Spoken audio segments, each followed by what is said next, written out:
Bonsoir, peuple de Dieu, que Dieu vous bénisse. Bienvenue dans une autre séance d'études bibliques. On va commencer par une prière. Père éternel, merci infiniment pour cette étude biblique que nous sommes en train de démarrer dans ta présence. Je te rends grâce pour l'aide que tu nous as donnée tout au long des études précédentes dans cette série d'Apocalypse. Je remets entre tes mains maintenant l'étude de ce soir et je prie pour qu'il y ait une bénédiction particulière dans cette étude. Je prie pour que le Saint-Esprit soit présent, agissant, vraiment puissant dans cette étude et que nous soyons bénis, fortifiés, encouragés, affermis à la fin de cette étude, que nous en ressortions plus forts qu'avant. Au nom de Jésus-Christ, nous prions. Amen. Alors, on démarre donc cette étude biblique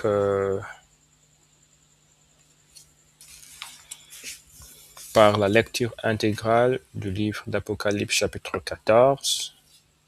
Après cela, on va se concentrer sur les versets qui vont nous occuper pour ce soir, soit les versets 12 à 13.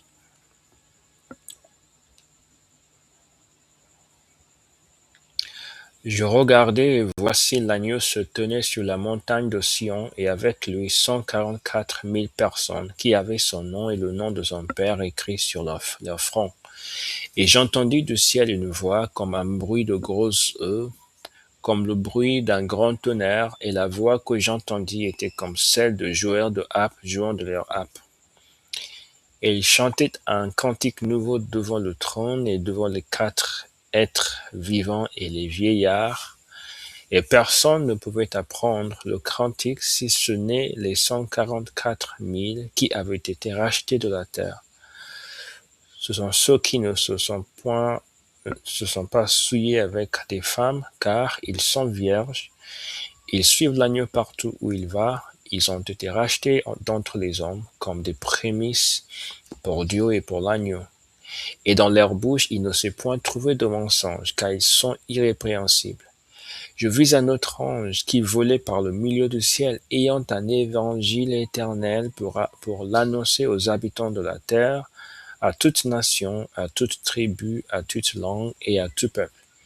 Il disait d'une voix forte, « Craignez Dieu et donnez-lui gloire, car l'heure de son jugement est venue, et adorez celui qui a fait le ciel, la terre et la mer et les sources d'eau. » Et un autre, un second ange, suivit en disant, « Elle est tombée, Babylone la grande, qui a abreuvé toutes les nations du vin de la fureur de son impudicité. » Et un autre, un troisième ange, les suivit en disant d'une voix forte, « Si quelqu'un adore la bête et son image et reçoit une marque sur son front ou sur sa main, il boira lui aussi du vin de la fureur de Dieu, versé sans mélange dans la coupe de sa colère, et il sera tourmenté dans le feu et le soufre devant les saints anges et devant l'agneau. Et la fumée de leur tourment monte au siècle des siècles, et ils n'ont de repos ni jour ni nuit, ceux qui adorent la bête et son image, et quiconque reçoit la marque de son nom. C'est ici la persévérance des saints, qui gardent les commandements de Dieu et la foi de Jésus. Et j'entendis du ciel une voix qui disait, « Écris, heureux dès à présent les morts qui meurent dans le Seigneur. Oui, dit l'Esprit, afin qu'ils se reposent de leurs travaux, car leurs œuvres les suivent. » Je regardai et voici, il y avait une nuée blanche, et sur la nuée était assis quelqu'un qui ressemblait à un fils d'homme, ayant sur sa tête une couronne d'or, et dans sa main une faucille tranchante. Et un autre ange sortit du temple, criant d'une voix forte à celui qui était assis sur la nuée, « Lance ta faucille et moissonne, car l'heure de moissonner est venue, car la moisson de la terre est mûre. » Et celui qui était assis sur la nuée jeta sa faucille sur la terre, et la terre fut moissonnée. Et un autre ange sortit du temple qui est dans le ciel, ayant lui aussi une faucille tranchante. Et un autre ange qui avait autorité sur le feu sortit de l'autel et s'adressa d'une voix forte à celui qui avait la faucille tranchante. Lance ta faucille tranchante et vendange les grappes de la vigne de la terre, car les raisins de la terre sont mûrs. Et l'ange jeta sa faucille sur la terre, et vendangea la vigne de la terre, et jeta la vendange dans la grande cuve de la colère de Dieu. Et la cuve fut foulée hors de la ville, et du sang sortit de la cuve, jusqu'aux morts des chevaux sur une étendue de 1600 stades. Amen.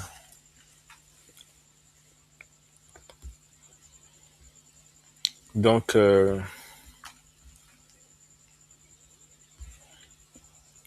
va lire maintenant les versets 12 à 13. C'est ici la persévérance des saints qui gardent les commandements de Dieu et la foi de Jésus.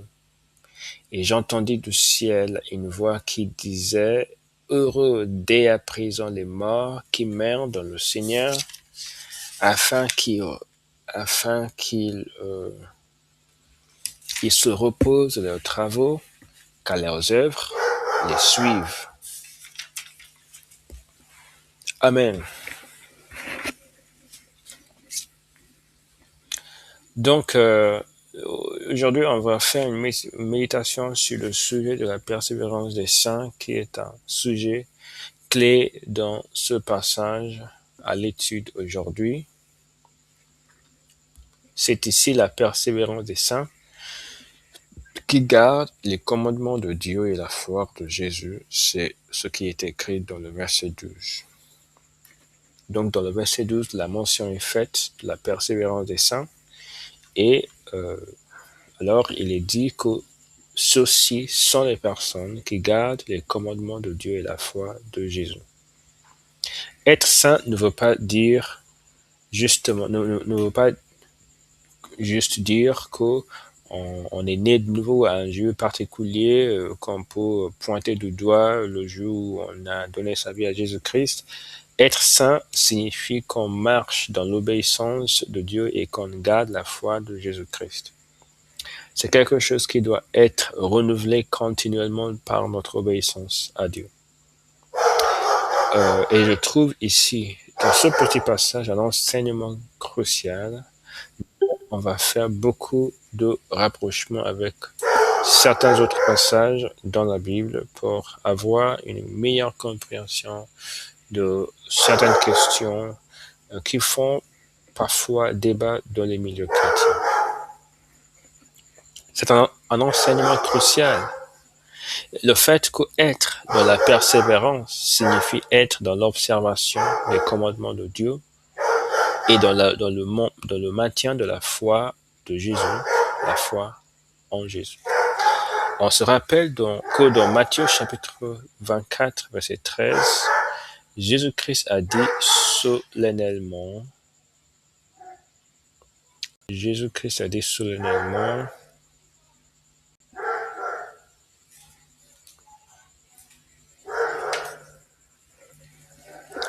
mais celui qui persévérera jusqu'à la fin sera sauvé. Celui qui persévérera jusqu'à la fin sera sauvé. Donc, quand dans Apocalypse, il est dit, c'est ici la persévérance des saints qui gardent les commandements de Dieu et la foi de Jésus. Cette persévérance fait effectivement référence à la persévérance de Jésus-Christ de Matthieu chapitre 24. La persévérance au milieu des épreuves de toutes sortes, au milieu des épreuves de tout genre, au milieu de beaucoup de tracas, de beaucoup de persécutions, de beaucoup d'épreuves, de beaucoup de tribulations. C'est une persévérance qui sera mise à rude épreuve. Et la Bible dit que c'est uniquement les personnes qui feront preuve de cette persévérance qui seront sauvés. Le salut n'est donc pas encore achevé. C'est clair dans l'enseignement de Jésus-Christ. Celui qui persévérera jusqu'à la fin, celui qui se tient debout jusqu'à la fin, celui qui maintient, qui garde le cap, qui persévérera dans quoi? Apocalypse nous donne la révélation de en quoi consiste cette persévérance. Ce n'est pas juste de dire, je n'ai pas renié la foi. Mais il y avait des péchés, il y avait des désobéissances, il y avait des manquements, non, c'est la persévérance dans l'obéissance au commandement de Dieu et dans la foi de Jésus-Christ. C'est une persévérance qui est intimement liée à notre union avec Christ. Ce qui découle naturellement du passage de Matthieu chapitre 24, c'est que l'obéissance au commandement de Dieu est une condition nécessaire pour être sauvé éternellement. Il n'y a aucun doute sur ça. Celui qui persévérera jusqu'à la fin, celui qui persévérera jusqu'à la fin sera sauvé. Maintenant, si celui qui ne persévérerait pas jusqu'à la fin pouvait être sauvé, alors le passage ou le propos de Jésus-Christ n'aurait plus de sens. Parce que ce propos était une incitation à la persévérance. C'est à ça que sert ce propos. Or, si le fait de ne pas persévérer était sans conséquence, c'est un propos vide. Ce serait un propos vide, pardon. Donc, c'est impossible qu'il en soit autrement. C'est quelque chose qui est clair. Le sauvé éternellement, c'est celui qui aura persévéré jusqu'à la fin. C'est celui qui donc aura vécu dans l'obéissance jusqu'à la fin et qui aura gardé la foi jusqu'à la fin. Ce n'est pas celui qui aura gardé la foi entre guillemets sans obéissance, non. Ce n'est même pas celui qui aura vécu dans l'obéissance entre guillemets sans attachement à Christ, c'est-à-dire le fait de suivre la justice, on va dire la lettre de la justice, le Christ, donc la morale de Christ, en se détachant de Christ, cette personne ne sera pas sauvée. Donc, il faut les deux. Il faut les deux. C'est très important donc, parce qu'aujourd'hui, beaucoup de personnes pensent que Jésus-Christ a payé le prix de nos péchés et donc nous sommes certains de notre félicité éternelle, même ici-bas sur la terre, de telle manière que même si nous avons des manquements au niveau de l'obéissance, même si nous avons des manquements au niveau du maintien de la foi, même si nous faisons un peu de n'importe quoi, tout ira bien parce que Christ a payé le prix. Cet enseignement de Jésus-Christ s'inscrit en faux contre un tel raisonnement, contre une telle opinion, un tel avis. C'est clair, celui qui sera sauvé, c'est celui-là qui aura persévéré jusqu'à la fin. Et la persévérance des saints, c'est le fait de maintenir la foi en Jésus-Christ et de garder le commandement de Dieu. C'est quelque chose qu'on doit toujours garder à l'esprit. On ne doit jamais perdre de vue cette réalité. On doit s'en tenir fermement à cela. On doit se laisser pénétrer de cet enseignement. On doit laisser cet enseignement façonner notre vie, façonner nos réflexions, façonner notre manière de penser et façonner aussi notre manière d'agir, façonner notre conduite, façonner notre comportement à l'égard des personnes qui ne sont pas converties, parce que c'est vraiment ça l'essence de cet enseignement. Si Dieu a dit que seules les personnes qui vivent dans l'obéissance seront sauvées, à quoi doit ressembler donc notre vie? À quoi doit ressembler donc nos interactions au quotidien? ça doit ressembler à la vie d'une personne qui est consciente de cette réalité, qui vit dans la pleine conscience de ces enjeux.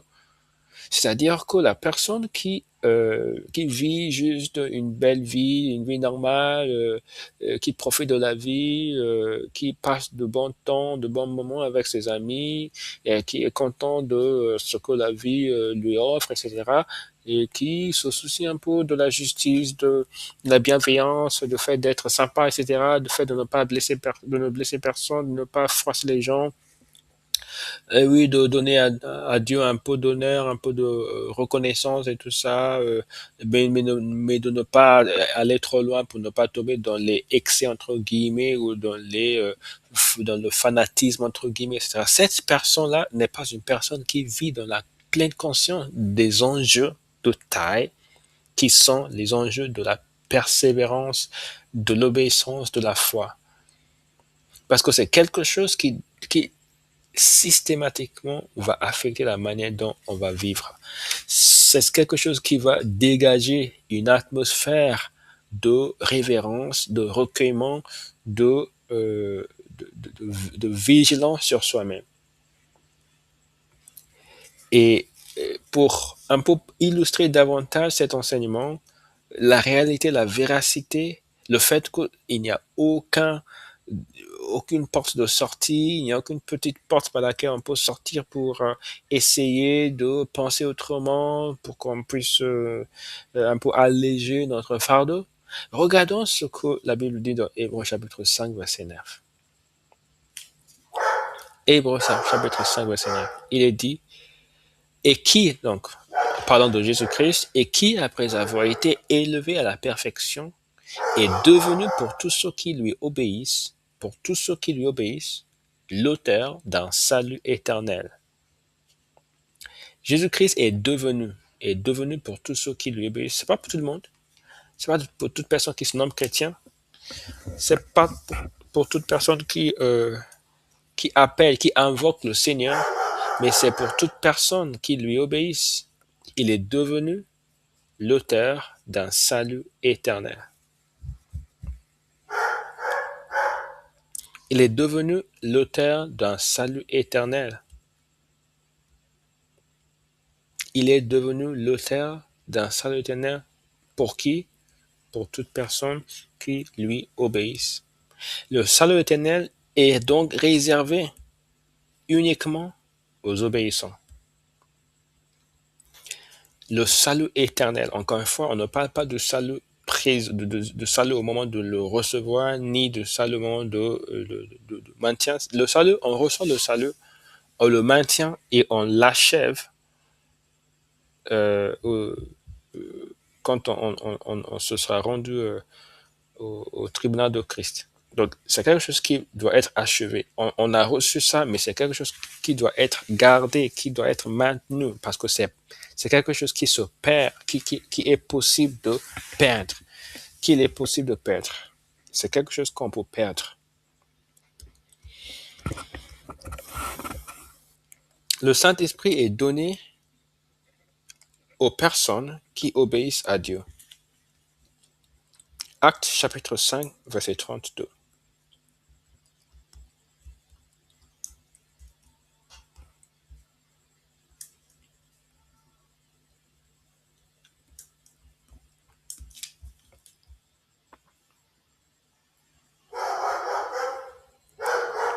Nous sommes témoins de ces choses, de même que le Saint-Esprit, que Dieu a donné à ceux qui lui obéissent.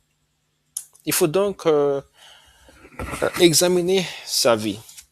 Dieu a donné le Saint-Esprit à ceux qui lui obéissent.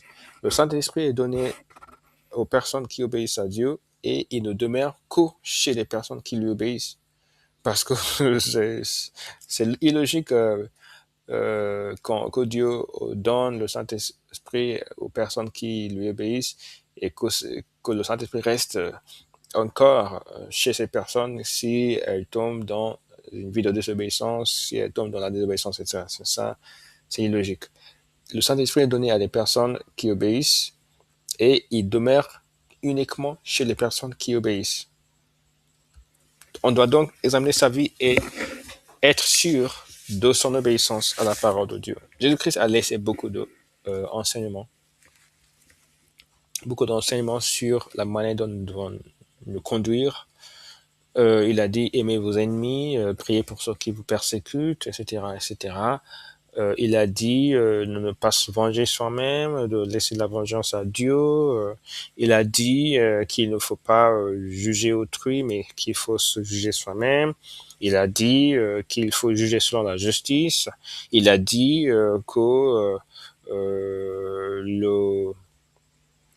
il ne faut pas amasser des trésors dans le monde, mais il faut que notre cœur soit porté vers les cieux.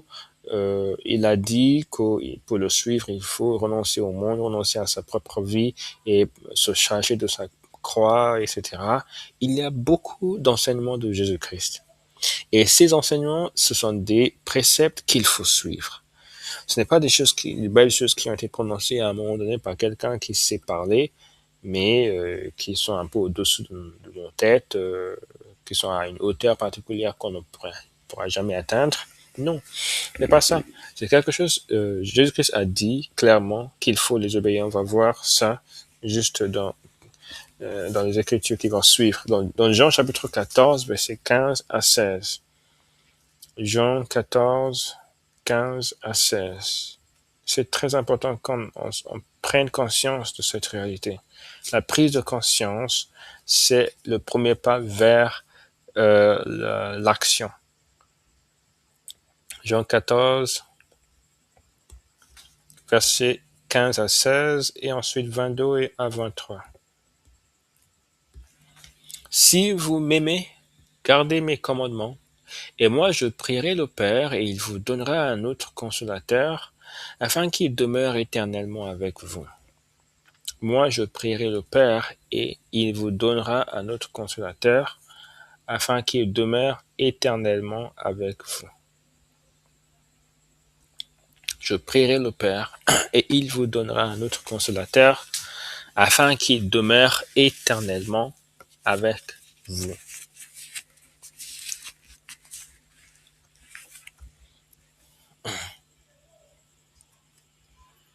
Afin qu'il demeure éternellement avec vous.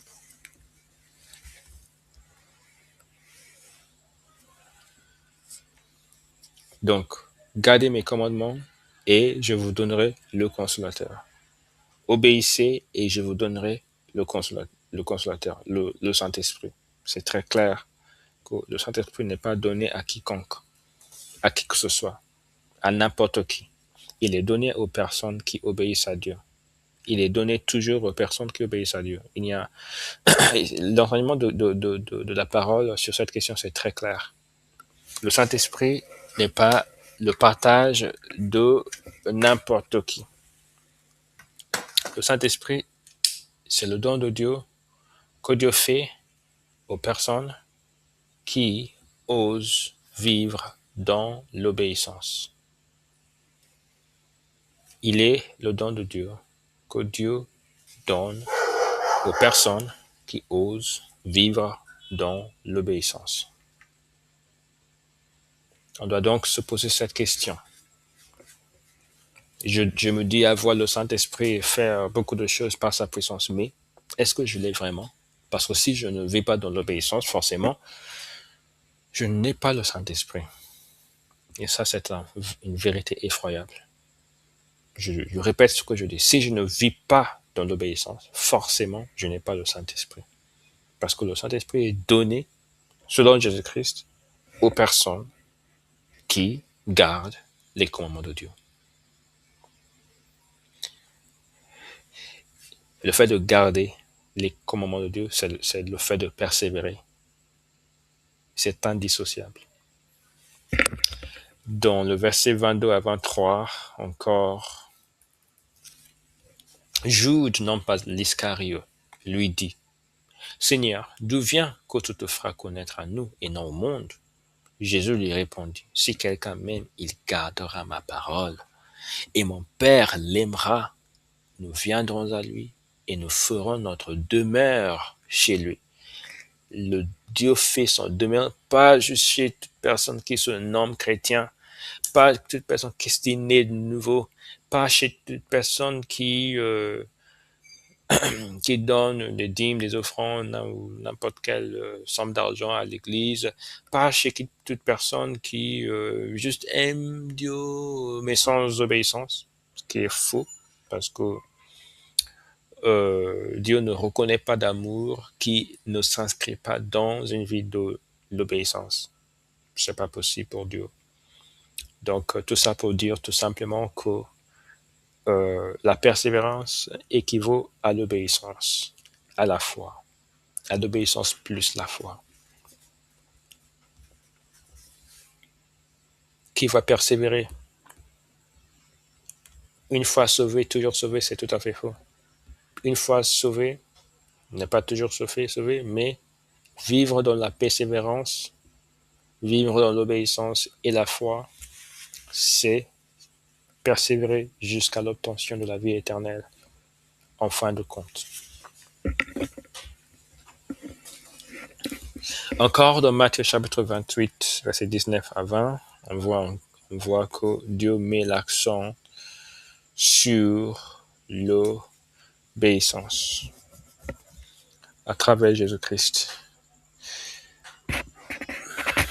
Matthieu 28, verset 19. Allez, faites de toutes les nations. Allez, faites de toutes les nations des disciples, les baptisant au nom du Père, du Fils et du Saint-Esprit, et enseignez-leur à observer tout ce que je vous ai prescrit, et voici, je suis avec vous tous les jours jusqu'à la fin du monde. Et enseignez-leur à observer tout. Encore une fois, c'est pas observer autant qu'ils le peuvent de ce que je vous ai prescrit, non. Ce n'est pas observer du mieux qu'ils peuvent, du mieux observer selon leurs capacités, c'est observer tout. Et c'est très important parce que il y a différentes manières de lire les Écritures. On peut lire les Écritures en les ramenant au niveau humain, en les ramenant à ce qui est possible humainement, ou en restant fidèle à ce qu'elles disent. Et si on veut ramener la chose à l'humain, à la condition humaine, on dirait, ah bon, ça veut dire que, oui, observer autant que possible, c'est impossible de toute façon, mais on va faire de notre mieux et Dieu va s'en occuper, Dieu va s'occuper du reste. Non, c'est ramener les Écritures au niveau humain. Mais les Écritures ne sont pas faites pour des personnes sans l'influence de Dieu, d'un Dieu tout-puissant. Donc, je répète encore, enseignez-leur à observer tout ce que je vous ai prescrit. Et Jésus-Christ est capable de nous aider à observer tout ce qu'il a prescrit. Amen. Amen. Donc, on ne peut pas faire fi de ces Écritures parce que trop dur, non. Il faut les accepter en premier lieu et puis Dieu va nous faire grâce. L'observation donc des commandements de Dieu, c'est un trait primordial d'un disciple. On voit à quel point Dieu aime l'obéissance dans ses paroles dans 1 Samuel chapitre 15, un verset assez populaire, verset 22.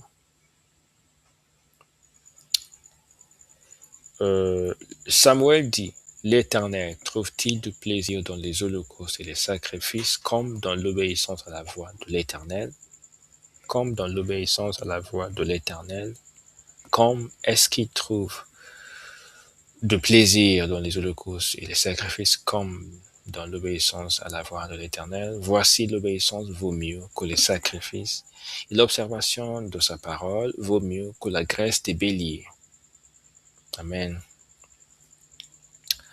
Alors, pourquoi donc beaucoup de chrétiens ne persévèrent pas? Parce que nous voyons que persévérer, c'est tout simplement vivre en s'attachant à l'obéissance et à la foi de Jésus-Christ. Pourquoi donc beaucoup de chrétiens n'arrivent pas à être dans la persévérance biblique, mais dans une persévérance illusoire, fondée sur beaucoup d'espérance illusoire encore, à grands coups de versets mal interprétés et portés par beaucoup de prédicateurs qui, eux, n'arrivent pas à persévérer non plus. Pourquoi ça?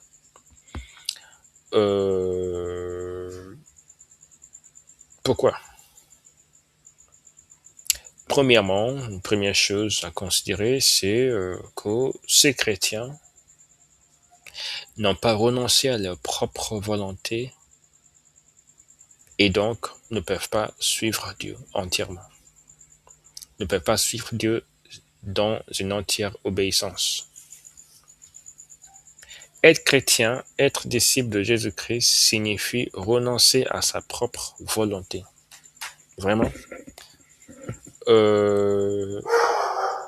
Renoncer à sa propre volonté afin de bien se plier à la volonté de Christ. Alors, si on n'a pas pris la décision solennelle de renoncer à sa propre volonté, on ne pourra jamais suivre Jésus-Christ fidèlement. À moins d'avoir pris cette décision ferme de dire, Seigneur, que ta volonté soit faite, on ne pourra pas suivre Jésus-Christ fidèlement. On verra des Écritures sur ça, Matthieu chapitre 12. Matthieu chapitre 12, verset 47.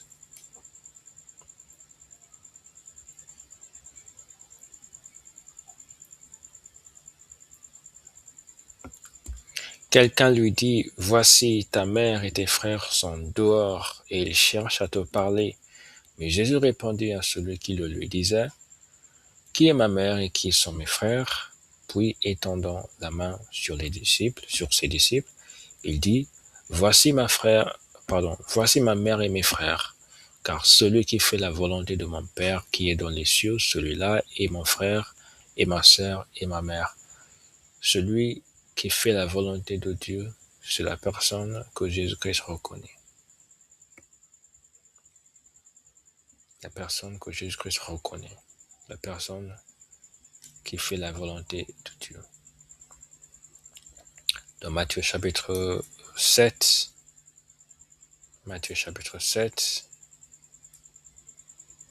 faire la volonté de Dieu. Mais pour la faire, il faut renoncer à sa propre volonté. Matthieu chapitre 7, verset 21, dit, ceux qui me disent, Seigneur, Seigneur, n'entreront pas tous dans le royaume des cieux, mais celui-là seul qui fait la volonté de mon Père. Celui-là seul qui fait la volonté de mon Père qui est dans les cieux. Plusieurs me diront en ce jour-là, le jour du jugement, plusieurs me diront en ce jour-là, Seigneur, Seigneur, n'avons-nous pas prophétisé par ton nom? N'avons-nous pas chassé des démons par ton nom? Et n'avons-nous pas fait beaucoup de miracles par ton nom?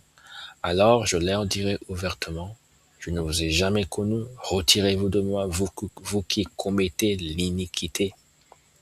C'est-à-dire le fait de commettre l'iniquité ne fait pas partie de fait de faire la volonté de Dieu. On ne peut pas commettre l'iniquité tout en faisant la volonté de Dieu. Dans la voie de la volonté de Dieu ne se trouve aucun péché. Je répète, dans la voie de l'obéissance à la volonté de Dieu, dans la voie de l'accomplissement de la volonté de Dieu, ne se trouve aucun, pas même le moindre péché. Pas même le moindre péché. Ne se trouve aucun péché. Ne se trouve aucun péché. Aucun péché ne se trouve dans la voie de l'obéissance.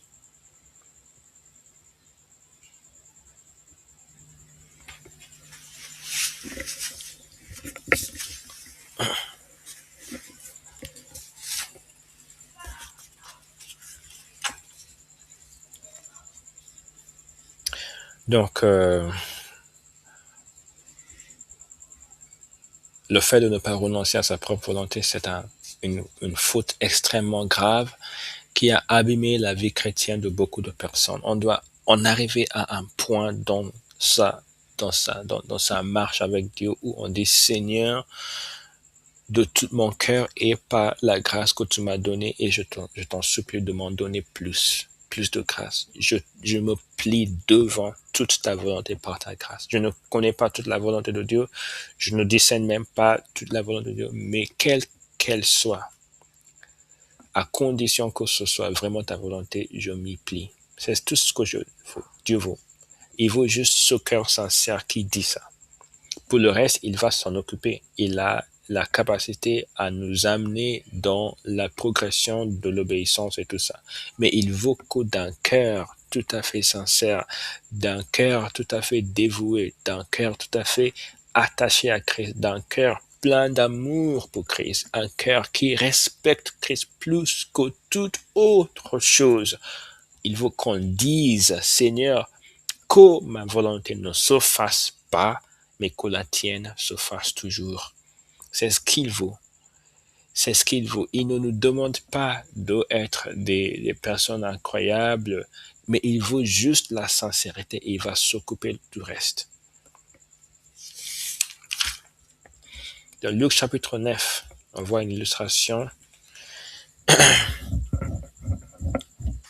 Luc chapitre 9, versets 57 à 62.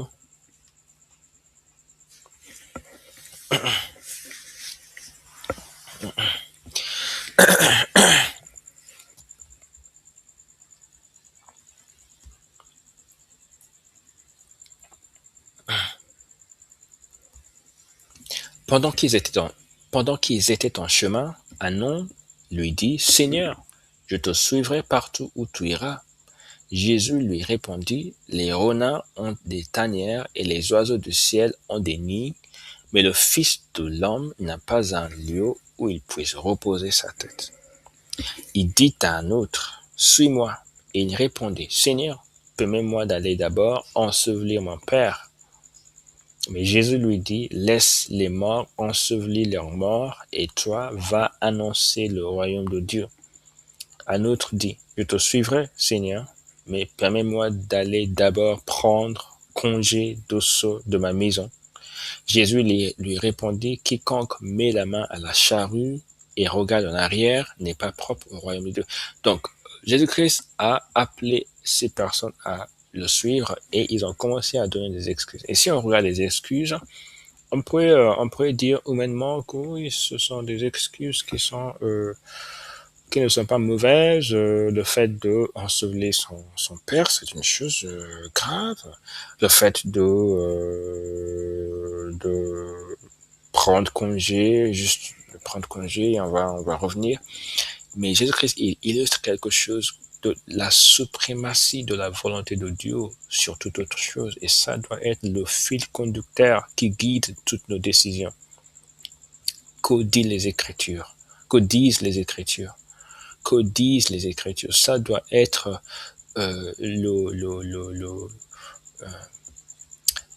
comment dirais-je, notre nord, ce qui va diriger toutes nos décisions, c'est l'enseignement de Jésus-Christ dans les Écritures. Le témoignage intérieur du Saint-Esprit, selon, en fonction, basé sur les Écritures. Voilà ce qui doit diriger notre vie. Et je dis encore que les personnes qui n'arrivent pas à vivre dans la persévérance, qui n'arrivent pas à maintenir l'obéissance pour donc persévérer, sont les personnes qui vivent dans la désobéissance à la volonté de Dieu parce qu'elles ne se sont pas pliées à cette dernière. Aussi, les personnes qui ne persévèrent pas, qui n'obéissent pas, n'ont pas abandonné le monde, ni renoncé à ses plaisirs. Dans le Nouveau Testament, Dieu nous invite à abandonner le monde. C'est un des principes fondamentaux de la vie chrétienne, de la marche de Dieu dans la Nouvelle Alliance. Dans l'Ancienne Alliance, il est vrai que Dieu avait promis beaucoup de choses mondaines au peuple à qui la vie éternelle n'avait pas encore été donnée. Dans la Nouvelle, puisque nous avons l'accomplissement d'une promesse bien supérieure et spirituelle, Dieu nous met en présence d'une réalité, que la pleine possession de cette réalité spirituelle qui est la vie éternelle doit être faite au prix de notre jouissance de certaines choses qui peuvent nuire au progrès de cette vie en nous. Je veux dire par là donc que tout objet dans le monde qui, aussi fascinant soit-il, sert de frein à notre marche chrétienne, on doit l'abandonner. Tout fascinant soit-il, on doit l'abandonner. Parce que ça freine, je dis bien, les objets mondains qui freinent, c'est-à-dire dont le diable se sert pour nous faire obstacle, pour empêcher le progrès de notre marche, il faut les abandonner. Ainsi dit la Bible. Je répète encore, les objets, peut-être que ces objets ne sont pas dangereux, il faut abandonner les choses qui font obstacle, c'est-à-dire qui nous empêchent d'avancer. Maintenant, je ne veux pas dire que toute chose légitime qui fasse le moindre problème, il faut jeter vite. Non, c'est une chose qu'il faut mettre devant le Seigneur. Par exemple, vous avez une carrière, vous avez quelque chose, un projet, c'est quelque chose que vous devez porter devant le Seigneur pour sa direction. Mais dans votre cœur, vous devez être prêt à jeter tout ce que le diable utilise contre vous. Maintenant, les choses du monde, les plaisirs du monde, etc. Il faut qu'au niveau du cœur, on soit détaché de ces choses. On soit tout à fait détaché de ces choses. Absolument détaché de ces choses. Pour suivre Dieu. Et si on veut vivre dans la pleine obéissance, il faut rester dans cette étape vis-à-vis de Dieu. Donc 1 Jean chapitre 2, versets 15 à 17. L'enseignement est donné de manière claire. N'aimez point le monde, ni les choses qui sont dans le monde. Si quelqu'un aime le monde, l'amour du Père n'est point en lui. Car tout ce qui est dans le monde, la convoitise de la chair, la convoitise des yeux et l'orgueil de la vie, ne vient point du Père, mais vient du monde. Et le monde passe, et sa convoitise aussi, mais celui qui fait la volonté de Dieu demeure éternellement. Le monde passe, et sa convoitise aussi, mais celui qui fait la volonté de Dieu demeure éternellement. Le monde passe, et sa convoitise. Donc, le monde va passer, tout ce qu'on voit, tout ce qu'on chérit, tout ce qui nous tient, tout ce qui nous tire vers le bas du monde va passer. Et toutes les convoitises, toutes les choses que les gens convoitent et toute la convoitise même du monde va aussi passer. Donc, on ne peut pas...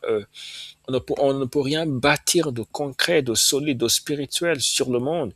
Dieu nous demande alors de ne pas aimer le monde, user du monde justement pour des choses dont nous avons besoin, pour aussi faire de bien, pour des choses qui sont aussi importantes dans la vie. La Bible n'est pas contre le fait d'utiliser le monde, mais la Bible est tout à fait contre le fait de aimer le monde, aimer le prestige du monde, aimer les accolades du monde, aimer la validation, l'approbation du monde, aimer la voix du monde, aimer les choses mondaines, aimer en fait ce qui fait vibrer le monde.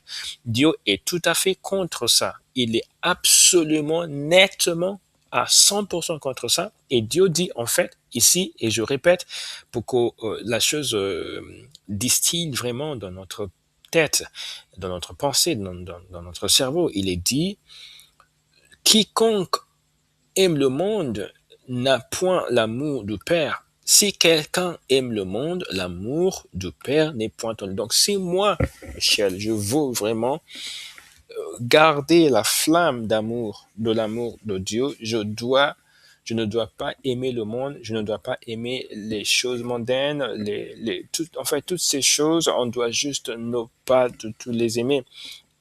on ne doit pas chercher une voie de compromission, on ne doit pas chercher une voie dite modérée, un médian, une voie médiane ou une voie du milieu, quelque chose comme ça. Non, il faut vraiment être loin du monde, il faut vraiment s'en détacher parce que à force de vouloir faire le pont entre Christ et le monde, beaucoup de personnes sont tombées dans la mondanité. C'est vraiment dangereux. Beaucoup de sœurs qui ont commencé par oh, j'ai besoin de juste un petit bijou, etc. Et ont fini par juste apparaître juste comme le monde, aucune différence. Et tout ce qui se passe dans le monde est tout à fait le bienvenu dans leur vie. C'est ça le problème avec le monde. C'est pour ça que Dieu nous demande de vraiment nous éloigner, de nous tenir le plus loin possible, parce que c'est en se tenant très loin qu'on pourra vraiment montrer notre différence, qu'on pourra témoigner de la supériorité de ce que nous avons à ce que le monde offre. Et c'est comme ça que notre lumière peut vraiment briller dans les ténèbres. Si nous avons beaucoup de taches sur notre lumière, forcément, elle ne va pas briller. Et là, les taches, c'est vraiment ça, la mondanité. Voilà pourquoi il est dit dans Jacques chapitre 1, verset 27, que la vraie religion consiste vraiment en cette réalité. La religion pure et sans tache devant Dieu notre Père consiste à visiter les orphelins et les veuves dans leurs afflictions et à se préserver des souillures du monde. Je répète ça parce que c'est très important. La religion pure et sans tache devant Dieu notre Père, la religion pure et sans tache devant Dieu notre Père consiste à visiter les orphelins et les veuves dans leurs afflictions et à se préserver des souillures du monde. L'esprit du monde ne doit pas se trouver en moi et que Dieu m'en préserve et que Dieu nous en préserve. Parce que l'esprit du monde cherche toujours à faire de la place, à avoir de la place en nous, à se créer une zone d'habitation en nous, mais que Dieu nous en préserve. Dans 2 Corinthiens chapitre 7, verset 29 à 31,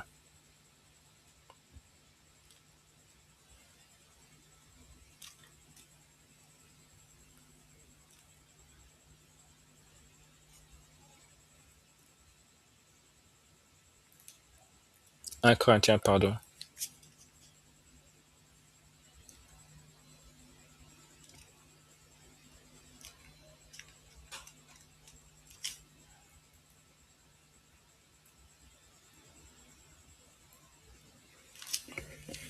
Voici ce que je dis, frères, c'est que le temps est court, que désormais ceux qui ont des femmes soient comme n'en ayant pas, ceux qui pleurent comme ne pleurons pas, ceux qui se réjouissent comme ne se réjouissons pas, ceux qui achètent comme ne possédons pas, et ceux qui usent du monde comme n'en usons pas.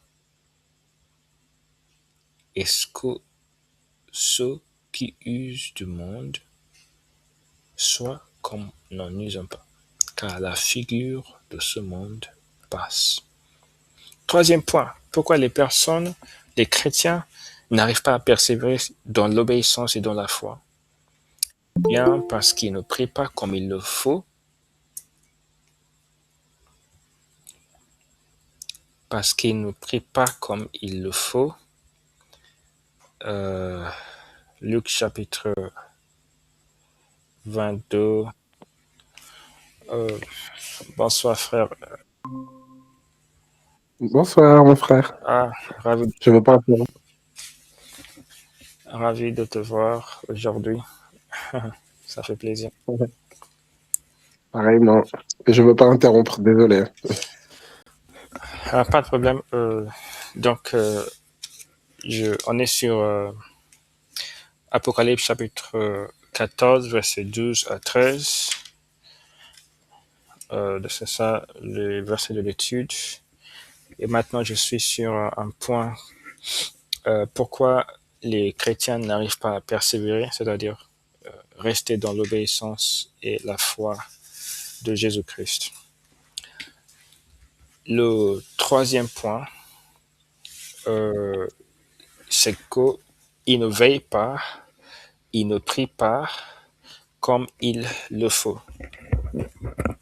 Et quels sont les chrétiens qui n'arrivent pas à persévérer dans l'obéissance et de la foi?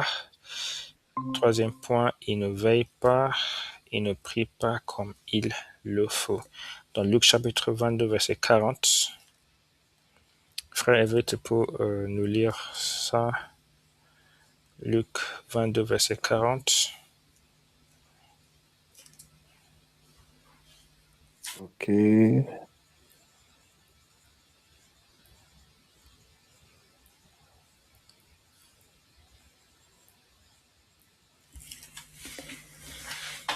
Lorsqu'il fut arrivé dans ce lieu, il leur dit, priez, afin que vous ne tombiez pas en tentation. Amen. Amen. Dans Matthieu 26, verset 40.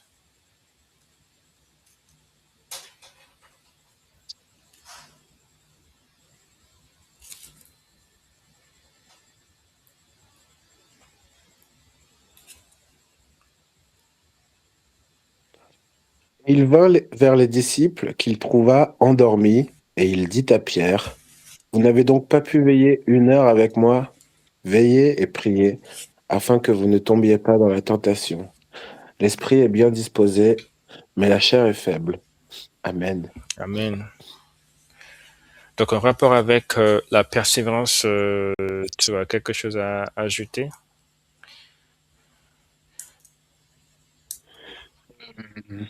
Ben, oui, pour avoir vécu ça des dizaines et des dizaines et des dizaines de fois, euh, ben oui, je veux pas trop parler, mais en tout cas, oui, je peux dire que, euh, comment dire, en fait, tout est lié.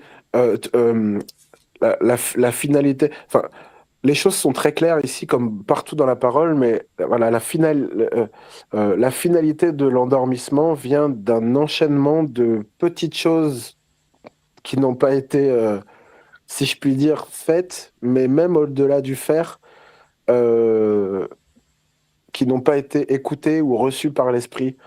Parce que Christ, il nous demande simplement d'écouter et de recevoir comme un enfant. Et alors, c'est inévitable, c'est certain qu'on sera sur le bon chemin et que toute la guidance est donnée et qu'il n'y a pas de hasard en fait au triomphe, à la victoire en Christ. Il n'y a aucun hasard, il n'y a aucun mystère, il n'y a aucun... Simplement, on ne reçoit pas cette parole euh, jusqu'où elle va. On la reçoit, elle nous est agréable, on aime bien, elle est rassurante, etc. Mais on n'y va pas. On n'y va pas. On va pas jusqu'au fait de dire mais c'est une vie que Dieu me propose pour moi aussi. Et donc on regarde ça un peu de loin. Et ça peut durer longtemps, longtemps. Et du coup, toutes les révélations qu'on devrait avoir parce qu'on sème dans l'esprit et que du coup on récolte dans l'esprit parce que à force plus on demeure dans la lumière, plus nos yeux voient clair. Mais comme on fait pas ça, bah on est aussi dans les ténèbres et donc on est brouillé. Et donc, on comprend les choses de manière brouillée, voire on les comprend pas, ou alors on les transforme. Et, et, et voilà. Mais donc, oui, je ne peux que dire Amen. Et plus que ça quand on lutte un peu avec l'Esprit de Dieu, quand on y va sans y aller, en fait, eh ben, on- comment je vais dire ça? Comment dire? On est face à des problématiques qui n'arriveraient pas si on recevait cette parole comme un enfant. Voilà. Et voilà, par la grâce de Dieu, on finit par le comprendre. Je juge personne, hein. C'est bien parce que Dieu a été patient avec moi et qu'il m'a tellement pardonné qu'aujourd'hui, je peux parler clairement comme ça. Mais en tout cas, j'ai perdu beaucoup de temps et je crois qu'on perd énormément de temps et certains vont même perdre les promesses à force de croire que la vie ici-bas, c'est sans fin, que les avertissements de Dieu sont pour les autres. On perd beaucoup de temps. Voilà. Voilà. Oui, tout à fait, tout à fait. Oui, et je dirais que une chose que je prie Dieu dernièrement, qui me fasse comprendre et qui me fasse prendre la mesure, c'est que les Écritures traitent des choses qui sont graves. Et parfois, on n'arrive pas à prendre la mesure de la gravité de ce que Dieu dit. Et c'est ce qui fait que parfois, on ne prenne pas les choses avec autant de sérieux qu'il faut. Et Mm.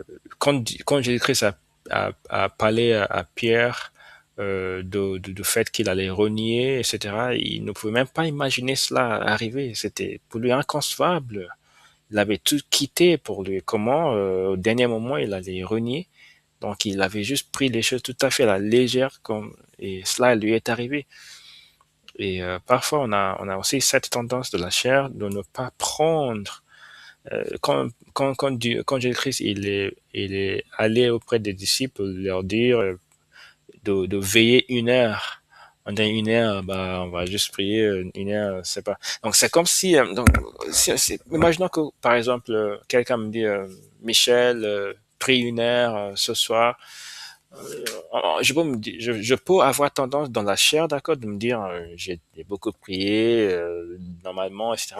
Je peux ne pas prendre la mesure de la gravité et c'est quelque chose que je demande à Dieu d'opérer en moi parce que c'est ça la clé aussi, l'une des clés, pardon, de la victoire, de pouvoir saisir en fait à quel point ces paroles ont de l'importance. Euh, amen. Mm. Amen. Amen. On va lire encore en rapport avec cela. Euh, Hébreux chapitre 5, versets 6 à 9. Mhm.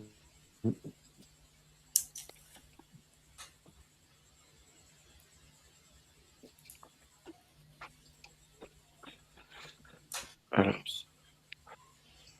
comme, comme il dit encore ailleurs, alors attends, pardon, je vois pas très bien, je vais essayer de zoomer. Est-ce que je peux faire ça? Voilà, parfait. Comme il dit encore ailleurs, tu es sacrificateur pour toujours selon l'ordre de Melchizedek. C'est lui qui, dans les jours de sa chair, ayant présenté avec de grands cris et avec larmes des prières et des supplications à celui qui pouvait le sauver de la mort, ayant été exaucé à cause de sa piété, a appris, bien qu'il fût fils, l'obéissance par les choses qu'il a souffertes, et qui, après avoir été élevé à la perfection, est devenu pour tous ceux qui lui obéissent l'auteur d'un salut éternel. Amen. Amen. Amen.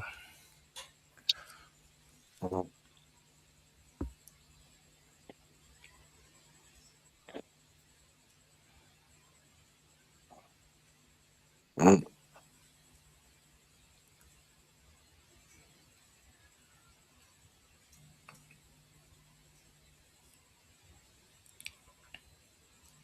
Donc cette écriture résume en fait tout ce que je suis en train d'exposer depuis le début de cette étude. Euh, le lien indissociable entre la persévérance et le salut éternel. La persévérance, Mhm. selon le passage que nous avons considéré dans Apocalypse chapitre 14, consiste à vivre dans l'obéissance entière et dans la foi en Christ. Mhm. C'est ça la persévérance de la manière dont cela a été un peu donné dans ce verset. Et ce qu'on essaie Mhm. de comprendre, c'est le fait que pour Dieu, persévérer n'est pas juste rester, n'est pas juste rester chrétien. Je suis resté chrétien jusqu'à la fin de ma vie. Non, ce n'est pas ça. Pour Dieu, persévérer, c'est rester dans l'obéissance au commandement de Dieu et dans la foi, c'est-à-dire dans l'attachement filial à Christ, dans la foi, dans la dépendance de Dieu. C'est ça la foi. Donc c'est ça le fait Mhm. de persévérer. Et ce que cette écriture est en train de nous faire voir, c'est que le salut éternel est donné aux personnes qui obéissent. Et Jésus-Christ, il a répété ça à maintes reprises, par exemple dans Matthieu chapitre 7, quand il a dit, ce n'est pas toute personne qui dit Seigneur, Seigneur qui rentrera dans le royaume, mais la personne qui fait la volonté de Dieu. Aussi dans Matthieu chapitre 24, verset 13, là où il dit celui qui persévérera jusqu'à la fin sera sauvé. Donc le salut, le sauvetage n'est pas encore là. Nous l'avons, mais c'est quelque chose qui peut se perdre en cours de route. Donc c'est clair, mais la raison pour laquelle j'ai cité cette écriture, c'est pour mettre l'accent sur la puissance et la valeur de la prière. Que Jésus-Christ, il a prié, la Bible dit, il a présenté des prières et des supplications à grands cris et avec des larmes. Et dans notre programme de décembre, notre pasteur, il a expliqué ça en disant que Jésus-Christ, en sentant le poids de fardeau de déchirement de son cœur avant d'aller au calvaire, il avait vraiment, entre guillemets, peur, si je peux utiliser ce thème, mais il avait vraiment cette conscience qu'il était possible qu'il meure avant de pouvoir être crucifié. Donc, c'était une possibilité physique que le poids émotionnel était tellement fort. Donc, il disait que le sujet de cette prière était que Dieu le sauve d'une mort qui interviendrait avant comment dirais-je, avant la crucifixion. Donc, mais tout ça pour dire que la prière permet qu'on persévère. Et j'ai écrit ici que toute personne qui n'a pas une vie de prière très riche et très solide ne vit pas dans la dépendance de Dieu. On va continuer maintenant dans chapitre 4, versets 15 à 16. Et après, j'aimerais bien que tu commentes ça en lien avec la prière et comment on peut en profiter pour persévérer dans l'obéissance et la foi.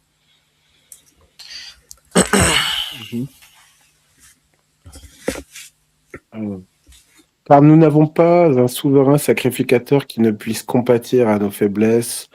Au contraire, il a été tenté comme nous en toutes choses sans commettre de péché. Approchons-nous donc avec assurance du trône de la grâce afin d'obtenir miséricorde et de trouver grâce pour être secourus dans nos besoins. Amen. Amen. Et ben là, ça dit que, en effet, quand on a des tentations comme ça, on peut suivre l'exemple de notre Seigneur Jésus-Christ qui a été tenté comme nous et qui n'a pas commis de péché. C'est-à-dire que même devant la tentation, il a quand même obéi au commandement de Dieu. Donc c'est que c'est possible. Et que, en lien avec ce qui est dit, approchons-nous du trône de la grâce. Nous aussi, on peut demander à Dieu son secours dans nos besoins de secours. Souvent, on reçoit ces paroles, enfin beaucoup parfois de manière charnelle sur des besoins d'ici-bas, des besoins matériels, etc. Et on tord en fait l'écriture et la portée spirituelle, la portée salvatrice même de cette parole. Et de manière générale, toute parole dans la Bible a un lien avec le salut, a un lien avec les choses d'en haut. Et quand on enlève ce lien avec les choses d'en haut et qu'on prend cette parole pour en faire des sagesses qui sont censées nous être utiles pour ici-bas, on commence à tordre la parole et on commence à servir le diable, en fait. Mais tout en pensant servir Dieu.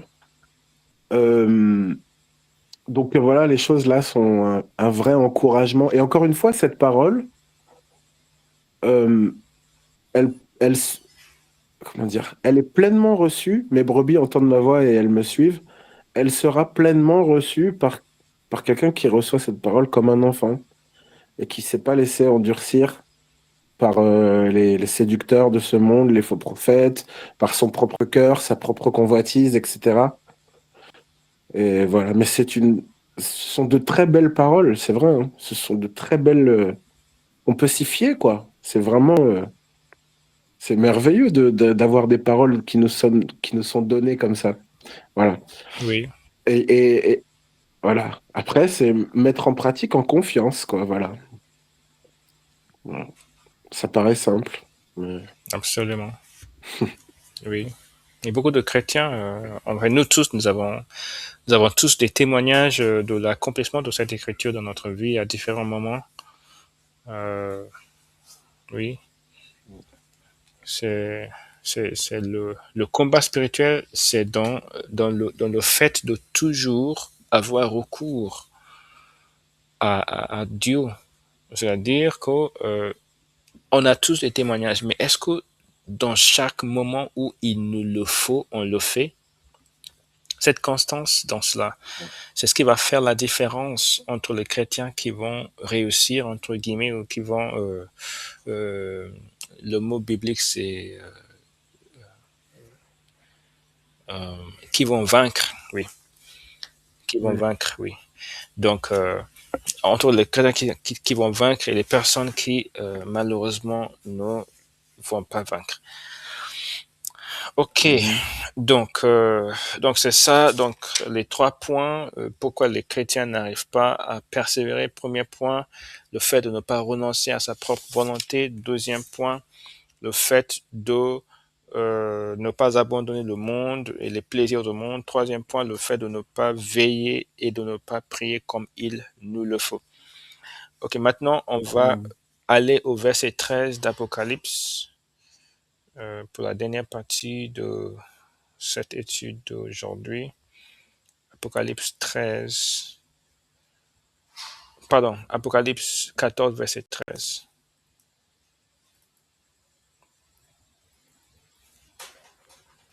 Ok. Alors, et j'entendis du ciel une voix qui disait, écris, heureux dès à présent les morts qui meurent dans le Seigneur. Oui, dit l'Esprit, afin qu'ils se reposent de leurs travaux, car leurs œuvres les suivent. Amen. Amen.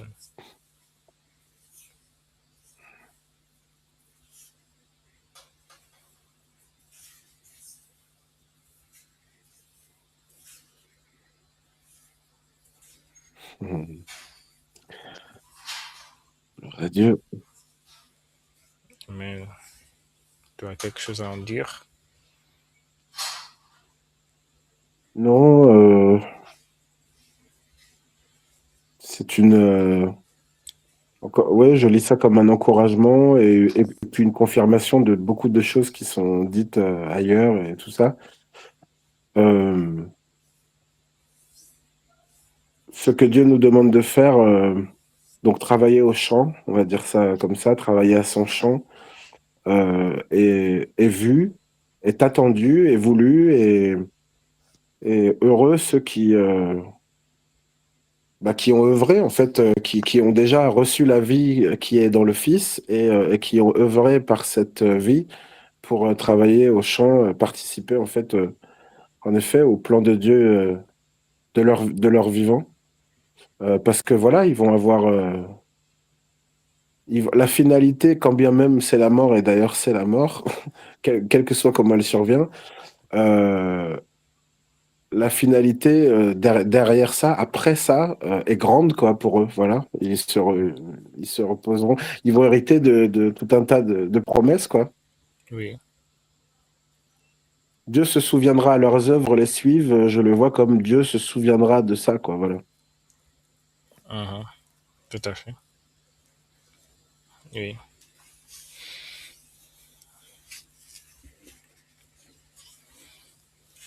Amen. Donc, j'ai écrit ici que les morts en Christ pendant la grande tribulation sont heureux. Voilà une preuve supplémentaire que l'enlèvement ne peut se faire avant la grande tribulation. il est dit que ces morts en Christ sont heureux. Donc ce n'est pas des chrétiens de second rang qui auraient raté un enlèvement quelconque avant l'enlèvement, euh, qui aurait avant la grande tribulation, qui aurait raté un enlèvement. Donc, mais c'était vraiment de vrais chrétiens qui œuvraient pour Dieu et dont les œuvres Mhm. suivent et seront récompensées aussi. Et donc, je trouve assez intéressant en fait, parce que pour moi, c'est une doctrine qui est vraiment erronée, qui s'est beaucoup répandue dans beaucoup de milieux chrétiens, qui explique qu'on sera tous enlevés, non, c'est pas tous, on sera les chrétiens fidèles seront enlevés et les chrétiens tièdes, les chrétiens qui avaient des péchés et des souillures resteront pour faire face à l'antéchrist et etc. Et on dit toujours que voilà, on donne des avertissements. Si vous ne voulez pas subir la grande tribulation, l'heure est maintenant et il faut se préparer, il faut se laver les robes, etc., etc. En fait, toutes ces choses, le problème, c'est que ça ne cadre pas avec la vision biblique des choses. C'est-à-dire que selon la Bible, parce que selon cette doctrine, on va plus loin pour dire que le Saint-Esprit ne sera pas là, le Saint-Esprit aura quitté la terre avec l'Église pendant cette période et que toute personne qui aura le malheur de rester encore dans le monde devrait faire les choses par ses propres œuvres, ses propres capacités. Donc, ce sera très dur, ce sera extrêmement difficile si ce serait même possible de finir au ciel. Et tout ça, c'est vraiment, tout ça s'inscrit en faux contre un bon nombre d'écritures dans l'Apocalypse. Là où l'Église ou les chrétiens ou les saints, parce que le mot toujours employé dans l'Apocalypse, c'est saints. Les saints dans la grande tribulation sont des saints de très haute comment dirais-je, des saints qui sont beaucoup reconnus par Dieu, qui sont vraiment, dont Dieu ne parle qu'en bien, du bien, etc. Il n'y a aucune notion des personnes qui auraient raté quelque chose, etc., etc. Et je trouve très Mhm. particulier cette mention de leurs œuvres parce que en fait ça fait vraiment réfléchir, ça ouvre tout un champ de réflexion. Parce que on se rappelle que cette période est tellement particulière avec beaucoup de bouleversements, cataclysmes qui se produiront un peu partout sur la Terre. Et j'imagine bien Mhm. que l'Église, les rassemblements de l'Église seront beaucoup euh, réduits, sinon détruits, parce que avec, en même temps que, pardon, il va y avoir la persécution de l'Antéchrist selon chapitre 13. Et Mhm. après cela, il va y avoir aussi des bouleversements, des catastrophes, etc. Donc ce sera une période de grand chamboulement. Et la Bible dit qu'en même temps, les chrétiens qui seront ici-bas feront des œuvres pour Dieu. Mhm. Et c'est intéressant de imaginer quel type d'œuvre, dans ce climat des choses, les chrétiens vont faire pour Dieu. Et Mhm. j'ai écrit quatre choses que j'imagine que ces chrétiens qui auront le grand privilège de prendre part à cette épreuve finale vont faire pour Dieu. La première, c'est l'évangélisation. Mhm. J'estime que il est possible que des personnes qui ne sont pas encore converties se questionnent sur les choses qui se passeront à l'époque et que il va y avoir aussi un travail d'évangélisation aux personnes qui ne sont pas converties pour que ces personnes rejoignent le camp de Dieu et évitent le jugement dernier. Donc, 1 Timothée, il y a beaucoup d'écritures ici. Je sais que si je lis toutes ces écritures, on va clairement dépasser l'heure. Mais je Moi, veux. j'ai le temps, hein. C'est comme tu Ok, veux. ok, ok, ok. Ok, donc ça c'est bien parce que on va donc lire. Donc, 1 2 Timothée chapitre 4, verset 5. 2 Timothée chapitre 4, verset 5. L'évangélisation. Mais toi, sois sobre en toutes choses, supporte les souffrances, fais l'œuvre d'un évangéliste, remplis bien ton ministère. Amen. Amen. Alléluia, gloire à Dieu. Oui. Donc, fais l'œuvre de l'évangéliste et c'est bien l'une des choses que les saints sont en train de faire, l'œuvre de l'évangéliste.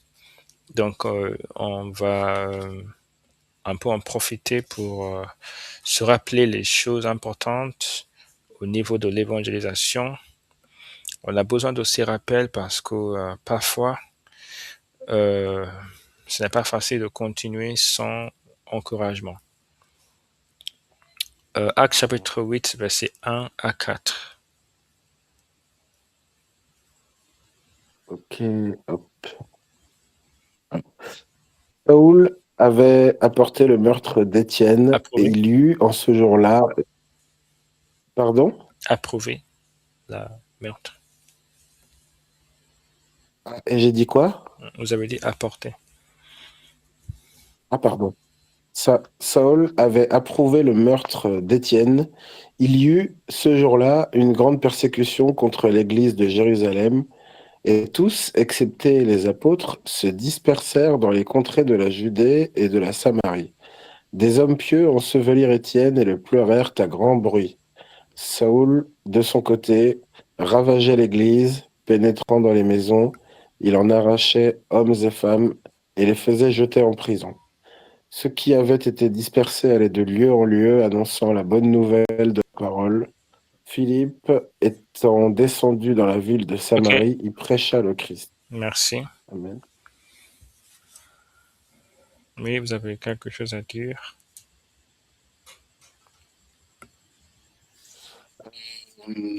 Bah, que la persécution, en fait, n'a pas empêché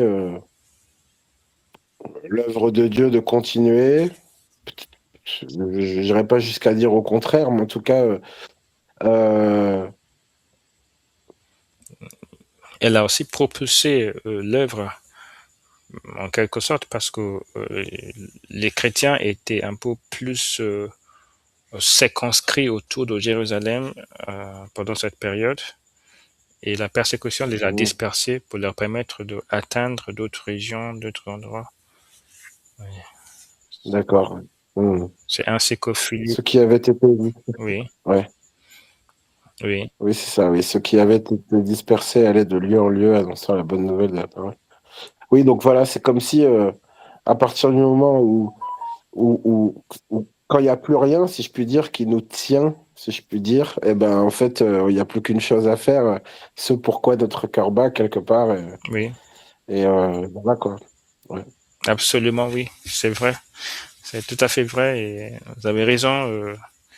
Et je pense qu'il va y avoir un peu de ça pendant la grande tribulation, quand en fait toutes les choses, on sait tous que la mort est juste à côté de nous. En fait, la mort sera tellement omniprésente que tous les soucis de la vie vont perdre leur, leur sens.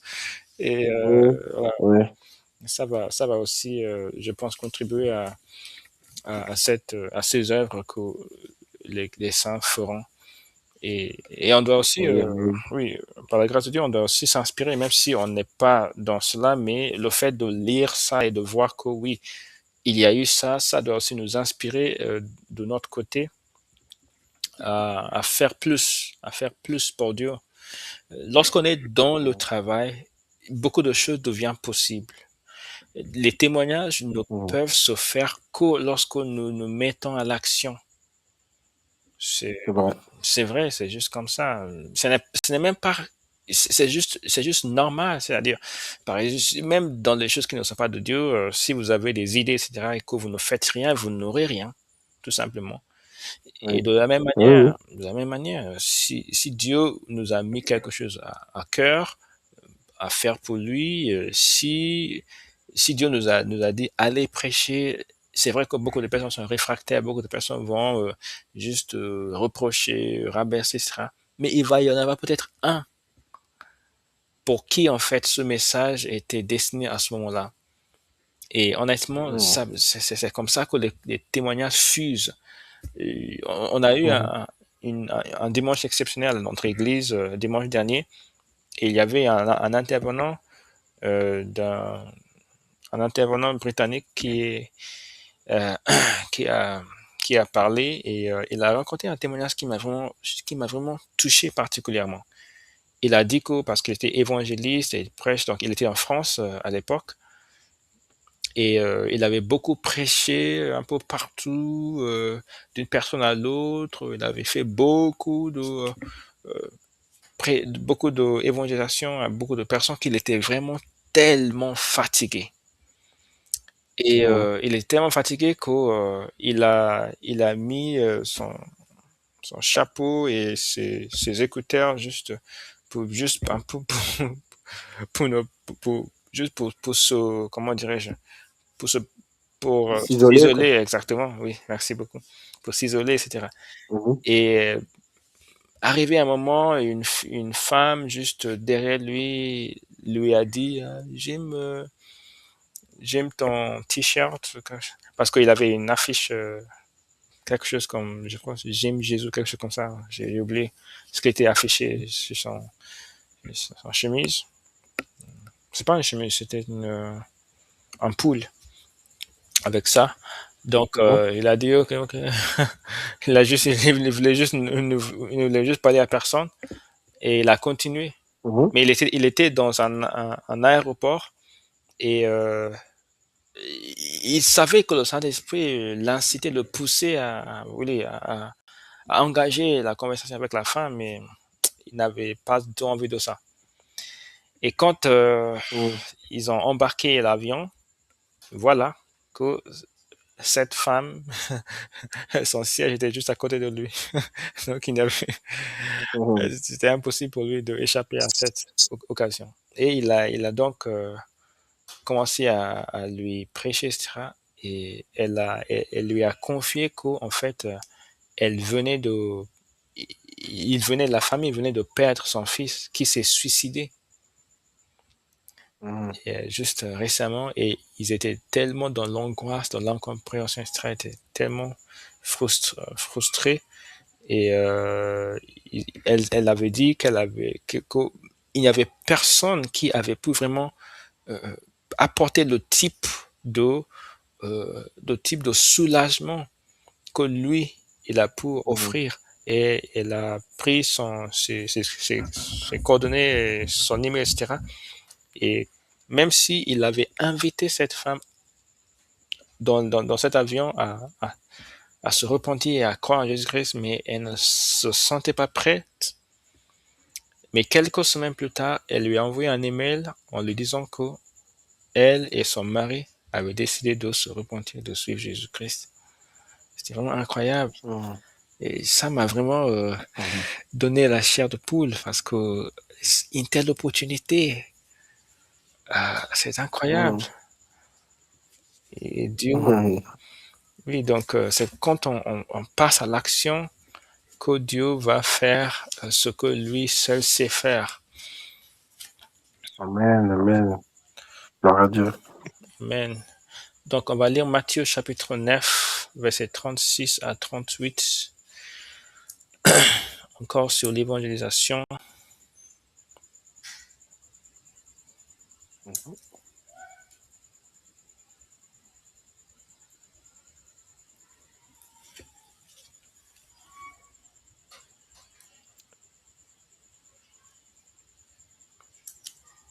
36 à 38. Voyant la foule, il fut ému de compassion pour elle, parce qu'elle était languissante et abattue, comme des brebis qui n'ont point de berger. Alors il dit à ses disciples, la moisson est grande, mais il y a peu d'ouvriers. Priez donc le maître de la moisson d'envoyer des ouvriers dans sa moisson. Amen. Amen. Il fut ému de compassion. Il a perçu son état spirituel. Nous devons prier Dieu de nous donner ce cœur tellement sensible aux besoins spirituels des gens autour de nous, au point où on sera vraiment poussé à, à leur apporter la parole de Dieu. Je me souviens d'être dans un Amen. taxi récemment, euh, euh, euh, samedi en fait, samedi, et il n'y avait que deux autres passagers qui étaient musulmans. Et moi, parce que j'ai l'habitude de prêcher si je suis dans cette situation, mais honnêtement, j'avais juste, je ne sais pas, j'étais juste un peu figé de peur d'ouvrir ma bouche et de parler. Euh, donc, je suis juste resté silencieux. Et après, j'ai regretté ça. Euh, Mhm. parce que honnêtement, c'est à eux qu'est destiné l'évangile. Et Mhm. il fallait que je prêche, j'ouvre ma bouche pour leur apporter la bonne nouvelle. Donc, Oui, mais ouais. Pardon, j'ai beaucoup fait ça dans les taxis. Enfin, surtout pour le chauffeur en général, même dernièrement aussi. Euh, et il y a des fois où ça nous démange. Les minutes passent, la course avance, on se rend bien compte qu'à un moment donné, on va descendre de cette voiture et que peut-être on n'aura pas parlé. Et on a notre conscience qui nous dit je dois parler, je sais, et pourtant ça vient pas. Alors on se met à prier, demandant à Dieu que il nous aide, qu'il trouve une occasion, qu'on puisse voilà, parler, etc. Je sais pas, tu l'as peut-être vécu, hein. Moi aussi, je l'ai vécu 1000 fois, ça, donc je sais de quoi tu parles. Et il y a des fois, ça sort et c'est merveilleux, ça donne des discussions formidables et on sort de la voiture en se disant, merci Seigneur, que la graine qui a été plantée là puisse porter du fruit et tout ça. Et il y a des fois où on a une espèce de frustration parce que les choses se sont pas passées comme ça, mais enfin, en tout cas, mon frère, ne te condamne pas. Je pense qu'il y a des frustrations qui sont utiles pour nourrir d'autres semailles. Je crois aussi. Voilà. oui, oui, oui, et ce cœur que Jésus-Christ avait, en fait, je pense que pour Jésus-Christ, c'était quelque chose qui était même inadmissible qu'il n'ait pas cette compassion, c'était quelque chose qui était juste en lui. Et Mm, quand on possède ce cœur, en fait, le cœur brûle déjà. Le cœur mm, déborde déjà. Le cœur mm, déborde déjà. Et c'est vraiment, c'est ça en fait. C'est ça ce qu'il faut. C'est ça ce qu'il faut. Il y a des mm. chrétiens je me souviens je pense que je vous ai déjà parlé de ça. Il y a un, comment dirais-je? On peut se rapprocher tellement de Christ qu'on possède ce type de cœur en permanence, ou Oui, oui. bien presque toujours. Et ça peut être vraiment une grande stimulante pour l'évangélisation. Et quand on a ce type d'expérience, alors notre parole seront riches de sens, vont Oui. déborder de conviction, de profondeur. Et la personne à qui nous parlons va Mm. savoir qu'en fait, ce n'est pas juste que cette personne veut dire des choses, cette personne porte quelque chose en elle. C'est précieux. Amen. Amen. Gloire à Dieu. Oui, oui, oui. Oui, oui, je vois. Amen. Ouais. Dernière écriture sur l'évangélisation que je vais citer, C'est Jean chapitre 4, verset 31 à 35. Jean chapitre 4,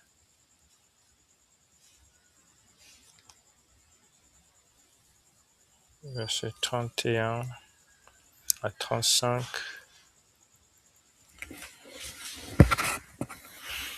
Pendant ce temps, les disciples le pressaient de manger, disant, Rabbi, mange. Mais il leur dit, J'ai à manger une nourriture que vous ne connaissez pas. Les disciples se disaient donc les uns aux autres, Quelqu'un lui aurait-il apporté à manger? Jésus leur dit, Ma nourriture est de faire la volonté de celui qui m'a envoyé et d'accomplir son œuvre. Ne dites-vous pas qu'il y a encore 4 mois jusqu'à la moisson? Voici, je vous le dis, levez les yeux et regardez les champs qui déjà blanchissent pour la moisson. Amen. Amen.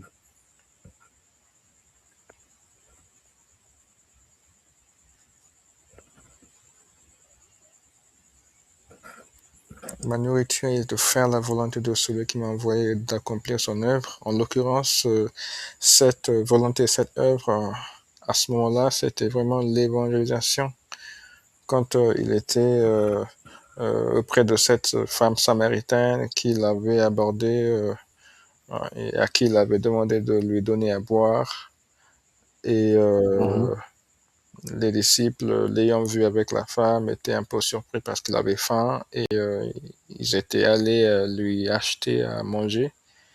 Et il dit que, donc, il dit qu'en fait, ma nourriture, c'est cette volonté de Dieu qui m'anime et c'est d'accomplir l'œuvre de Dieu. Même mhm, quand il n'avait pas forcément beaucoup de force physique, il était peut-être fatigué. Euh, quand est arrivée cette opportunité de prêcher à cette femme, il ne l'a pas raté. Et on sait tous mhm, que cette femme, elle s'est convertie et elle est même allée mhm, en parler en parler à toute la ville samaritaine. Et beaucoup de personnes aussi mhm, se sont converties à la suite de son message. Il est dit plus loin, il est dit plus loin que plusieurs Samaritaines de cette ville crurent en Jésus à cause de cette déclaration formelle de la femme. Il m'a dit tout ce que j'ai fait. mhm.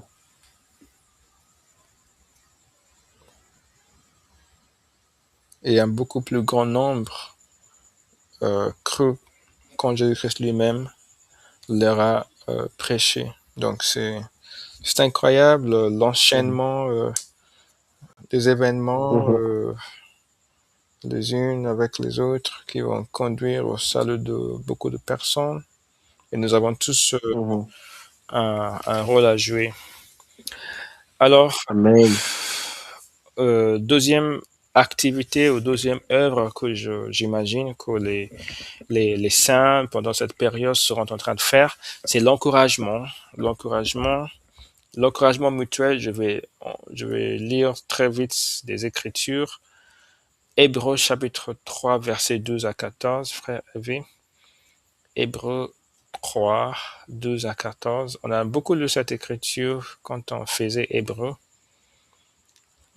Mhm. Euh, 12 à 14. Prenez garde, frères, que quelqu'un de vous n'ait un cœur mauvais et incrédule au point de se détourner du Dieu vivant. Mais exhortez-vous les uns les autres chaque jour, aussi longtemps qu'on peut dire aujourd'hui, afin qu'aucun de vous ne s'endurcisse par la séduction du péché, car nous sommes devenus participants de Christ, pourvu que nous retenions fermement jusqu'à la fin l'assurance que nous avions au commencement. Amen. Amen. Oui. Donc, en fait, ce qui m'intéresse là dans ces écritures, c'est exhortez-vous les uns les autres. Donc, j'imagine bien que les saints de la grande tribulation, même si ils n'auront pas la capacité à se réunir comme auparavant, ils vont aussi pratiquer autant que possible cette exhortation dans la mesure du possible de l'époque. peut-être Mhm. 1 à 1, peut-être, je ne sais pas. Je pense qu'ils seront coupés de tout, ni Mhm. réseau, ni Wi-Fi, ni réseaux sociaux, rien du tout. Mais il va y avoir quand même un travail d'exhortation parce qu'il faut qu'on soit unis aussi, qu'on profite en fait du faux chez l'autrui aussi pour, Mhm. pour se garder intact. Mhm. Dans Jacques chapitre 5, versets 19 à 20, Jacques chapitre 5, il y a aussi quelque chose d'important ici à noter, et je dis ça parce que j'imagine il y aura des personnes qui vont écouter, qui tiennent encore cette doctrine qu'une fois sauvé, toujours sauvé. Il est dit que nous sommes devenus participants de Christ pourvu que nous retenions fermement jusqu'à la fin, l'assurance que nous avions au commencement. Mhm. Amen. Amen. Jacques chapitre 5, verset 19 à 20. Jacques chapitre 5, 19 à 20.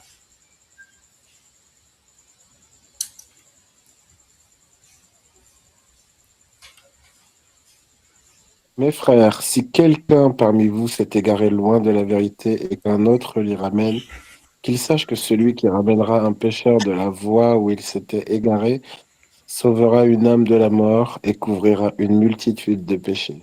Amen. Amen. T'as quelque chose à en dire?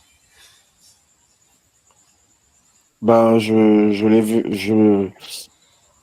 l'ai vécu du côté de celui qui s'égarait loin et d'un frère, alors tu en as fait partie aussi, et j'ai un autre frère aussi qui était vraiment là, enfin, souvent, qui a assuré un suivi en fait aussi concret quoi auprès de ma femme et de moi. Mais tu en fais partie, hein, je parle souvent de toi et d'un autre frère. Et, euh, et en fait,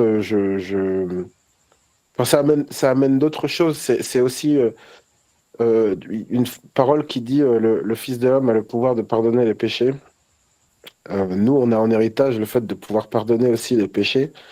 C'est ce que Christ nous donne en partage.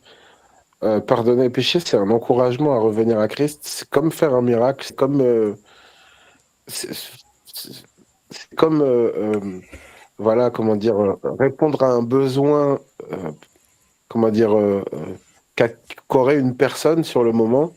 Ça peut être de guérison, de réconfort, de restauration, d'encouragement, et souvent même quand on est affaibli ou abattu comme ça, de recevoir une parole qui dit tes péchés te sont pardonnés, tu es pardonné, Dieu te pardonne, Dieu t'aime, etc. Ça peut transformer vraiment une destinée, quoi.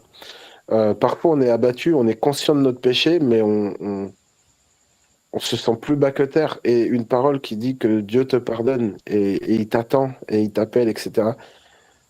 Enfin, voilà, ce sont des phrases que moi j'ai entendues pour moi-même et vraiment ça fait jaillir la lumière dans la vie d'une personne qui s'était endormie dans les ténèbres, quoi, vraiment. Et c'est merveilleux. Voilà, donc oui, ces, ces paroles, comme toutes les autres, sont pleines de sens. Oui, Voilà. absolument. Oui, tout à fait. Merci pour le partage. Dernière écriture sur ce point de l'encouragement. 2 Pierre chapitre 1. 2 Pierre 1, verset 12 à 13. Pardon. J'espère que mon réseau n'est pas faible. OK. Verset 12 à 13.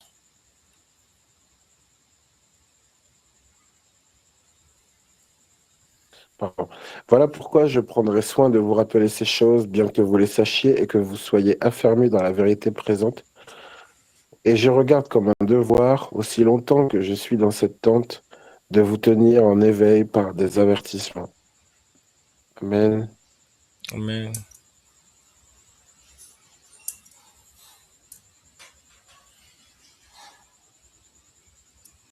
Oui, gloire à Dieu, ça je le vis aussi. Enfin, tu vois, moi, par rapport à mon église locale, il y a eu différentes étapes, mais par la grâce de Dieu, j'en suis à l'étape où maintenant j'ai obtenu oralement et à l'écrit de la part de mon pasteur que je peux, si j'ai besoin de lui soumettre des choses, lui envoyer des emails et, euh, et je l'utilise du coup, ce biais, ce moyen, parce que je me rends compte que mon église, Dieu me permet de voir des choses que visiblement eux ne voient pas. Euh, Mon église s'éloigne de ce qu'elle devrait faire. Mon église devient une Marthe au lieu d'être une Marie. On est ultra organisé, on fait plein de choses, il y a plein d'aides, de tout ce qu'on veut, et pourtant on est comme une Marthe au lieu d'être Ouais. comme une Marie, dans plein de petites choses. Et j'essaie d'interpeller dans la douceur, etc. Et voilà. Mais tout ça pour dire qu'il y a un espèce de feu qui est là et qui, je pensais, devait s'éteindre, etc., etc. En fait, non, Dieu m'a donné quelque chose à faire là-bas et nulle part ailleurs. Il ne s'agit pas de quitter l'Église, il s'agit d'y rester et de faire ce pourquoi Dieu veut que je sois là-bas. Et je pense que ça va faire son œuvre. En tout cas, c'était une parenthèse, mais tout ça pour dire que quand je lis le fait de rappeler, on en a tellement besoin. En fait, il y a dans toute cette histoire, et moi je suis pas un spécialiste de la Bible, mais en tout cas, il y a le fait que la tendance naturelle, c'est l'endormissement, c'est l'affaiblissement, c'est le refroidissement, Oui. c'est l'endurcissement de cœur. Voilà. Voilà ce qui est la tendance naturelle et presque inévitable. Et donc en fait, il y a comment dire, un mouvement à contre-courant suscité par Dieu qui va permettre et qui va être suscité par Dieu à travers une infime euh, proportion de personnes, pas beaucoup, qui vont être comme des sentinelles ici, là-bas, etc. Et qui vont devoir avoir ce rôle de marcher à contre-courant, alors qu'ils auront le rejet, ils auront l'incompréhension, les moqueries, tout ce qu'on veut. Et pourtant, c'est comme ça qu'il a plu à Dieu de faire. Et en plus, il va pas prendre des super pasteurs hyper connus et tout pour faire ça. Il va prendre des gens qu'on regarde et qu'on se dit, mais lui, là, lui, il va me dire quelque chose. Lui, il a des leçons à me donner, sans voir que c'est Jésus qui parle à travers cet homme. Et, et, et en tout cas, tout ça pour dire qu'il y a des rappels à revenir aux écritures fondamentales. Il y a des rappels à revenir à la saine doctrine. Toujours rappeler, marteler comme tu dis, souvent mettre l'emphase sur, sur, euh, sur l'essentiel, sur les choses importantes, en fait, les choses fondamentales, et pas tout le reste, quoi. Voilà. Bon, voilà. Oui, absolument. Oui, c'est ça. Euh, c'est ça la tendance, c'est toute l'œuvre de Dieu. Dieu suscite un réveil, les choses déclinent et il essaie de réveiller les choses. Ça a été l'histoire de l'Église, l'histoire d'Israël. Après, parfois quand je regarde des ouvrages sur l'histoire de l'Église, je suis vraiment extrêmement choqué. Je suis même abasourdi, c'est-à-dire, j'arrive pas à comprendre, c'est-à-dire juste très peu de temps après le décès des apôtres, et on voit tellement, même ces doctrines catholiques qu'on trouve aberrantes, on voit les graines déjà dans les héritiers des apôtres. Ouais. Donc on voit que en fait c'est voilà il y a c'est presque c'est pas une loi, c'est pas une fatalité, mais c'est quelque chose qui est profondément dans la nature humaine de se dégrader, de se détériorer, et il faut que Dieu relève Dieu réveille, et malheureusement c'est ça l'histoire. Mm, mm. Malheureusement, j'ai oublié que j'avais un autre rendez-vous à 21h30. Ok, C'est pas quelque chose que je devais avoir, mais on avait reprogrammé quelque chose, donc j'avais oublié. La personne m'a o- rappelé. Donc, aucun problème. il reste juste 2 points et on va faire ça. On va intégrer ça à la prochaine séance par la grâce de Dieu. Dieu nous garde encore en vie et en santé. Euh, Mhm. et ensuite, on va continuer. Merci d'avoir participé. Je suis vraiment reconnaissant que Dieu te bénisse. Euh, Amen. Gloire à Dieu. ok, tu peux Gloire. faire la prière de la fin. Ok. Merci Seigneur. Merci pour ta grâce, ta bonté, ta patience. Merci pour ton Saint-Esprit qui nous éclaire vraiment, précisément sur ta volonté. Merci pour le fait que tu nous fasses grâce de devenir participants de toi. Merci pour toute ton œuvre dans nos cœurs. Merci pour comment tu as voulu que les choses soient faites sur le fonctionnement du corps, comment tu as voulu que les choses soient faites sur le fait que il t'a plu de prendre des gens insignifiants pour, euh, pour porter ta gloire et pas des gens que ce monde applaudit. C'est merveilleux et je pourrais dire tant de choses. En tout cas, voilà, Père, que ta volonté soit faite, que mon frère Michel soit béni et là où il est, qu'il puisse bénir aussi, que je puisse moi aussi être protégé dans ma marche et être une bénédiction là où tu m'envoies, Père. Sans toi, on ne peut rien faire. Alors, merci pour ce que tu mets dans nos cœurs. Éclaire nos pas et, et montre-nous ce que nous n'arrivons pas à voir et qui nous empêche de bien te servir, Père. Par ta grâce, donne-nous l'intelligence et la sagesse pour pouvoir voir les choses cachées qui nous permettront d'agir comme des lumières au milieu des ténèbres, afin que tu sois glorifié, Père. Alléluia. Et que des âmes te soient gagnées. Que ta volonté soit faite, Père. Protège-nous de toute hypocrisie, de toute fausseté, et garde-nous constants et ardents pour faire ton œuvre, Père, afin que tu sois glorifié. Au nom de Jésus-Christ. Amen. Amen. Amen. Gloire à Dieu. Que Dieu te Amen. bénisse. Amen. Que Dieu te bénisse, mon frère. Bonne soirée. Bonne soirée à toi. Merci. Et Au revoir. au revoir.